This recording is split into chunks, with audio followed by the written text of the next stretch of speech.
একদিন এক রাজা তার উজিরকে বলল, আচ্ছা বলো তো, দুনিয়াতে অধিকাংশ মানুষ অসুখী কেন? এই যে দেখো, আমার কর্তৃত্বে এত বড় রাজ্য, কোনো কিছুর অভাব নেই, তবুও কেমন জানি আমি মনের দিক থেকে সেই শান্তিটা পাই না। সব সময় অশান্তিতে কেন থাকি? উজির কিছুক্ষণ নীরব থেকে বলল, এই প্রশ্নের উত্তরের জন্য আপনাকে ছোট্ট একটি কাজ করতে হবে। রাজা বললেন, বলো কি কাজ?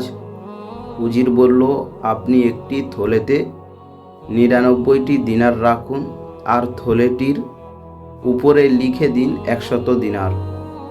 এরপর রাত্রিতে সেটা আপনার খাদেমের ঘরের সামনে ফেলে রাখুন। উজিরের নির্দেশনা মতো রাজা সব কিছু করলেন। রাতে সেই খাদেম বের হলো, দেখলো একটি থলে পড়ে আছে। ঘরে নিয়ে দেখলো তাতে গুনে গুনে 99টি চকচকে দিনার রয়েছে। এরপর লক্ষ্য করলো সেই থলেতে লেখা আছে 100 দিনার। এক দিনার না পেয়ে বেচারা ঘরের সবাইকে ঘুম থেকে জাগিয়ে তুলে ওই দিনারটি খুঁজতে শুরু করলো। সারা রাত চলল খোঁজাখুঁজি, কিন্তু পাওয়া গেল না। এদিকে রাজা আর উজির আড়ালে দাঁড়িয়ে সব দেখলো। সকালে সেই খাদেম যখন রাজ দরবারে আসলো, রাজা দেখলো খাদেমের চেহারা মলিন, কোনো বিরাট কিছু হারিয়ে যাওয়ার দুঃখে জর্জরিত যেন খাদেমের মন।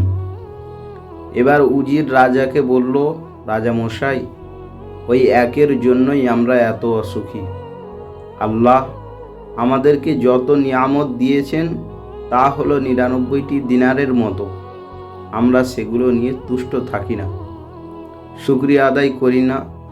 কি পেয়েছি, আল্লাহ কত কি দিয়েছেন, সেই হিসাব আমরা ততটুকু করি না যতটুকু না পাওয়া মনের আশা অপূরণের হিসাবটুকু করি। ওই অপূর্ণতার দিকে মনোনিবেশটা আমরা এত কঠিনভাবে করে ফেলি যে পাওয়ার হিসাবটুকু আর মনেই থাকে না, যার কারণে সব দিকে শুধু বারবার অপূর্ণটাই চোখে পড়ে। রাজামশাই, আমরা যদি আল্লাহ পাকের দেওয়া অসংখ্য নিয়ামত নিয়ে একটু মনোযোগ দেই, তাহলে অশান্তির ছোঁয়াও আমাদের স্পর্শ করতে পারবে না। তখন বারবার মনে হবে, আল্লাহ পাক তো আমি না চাইতেই তো আমাকে অনেক দিয়েছেন। আপনি একটিবার বিশ্বাস করুন, আপনি অনেক ভালো আছেন, দেখবেন আপনি সত্যিই অনেক ভালো আছেন।